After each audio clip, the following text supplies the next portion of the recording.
প্রতিদিন মানুষের জনদুর্ভোগ হচ্ছে। আমাদের রাজনীতি জনগণের দুর্ভোগ বাড়ানোর জন্য নয়, আমাদের রাজনীতি দুর্ভোগ কমানোর জন্য। 54 বছর ধরে যে সমস্ত দল বাংলাদেশকে শাসন করেছেন তাদের শাসন আমলটা কেমন ছিল? তাদের মধ্য থেকে একটা দল কি বাংলাদেশকে দুঃশাসন এবং দুর্নীতি থেকে মুক্তি দিতে পেরেছিলেন?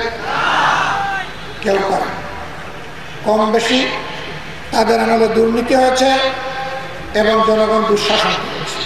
আসল নাগরিক হিসেবে আমরা দায়িত্বশীলতার পরিচয় দিই, আমরা ধৈর্য ধরি, আমরা শান্ত থাকি এবং আমরা বাংলাদেশকে গঠন করার জন্য নিজেদের সমস্ত শক্তি দিই।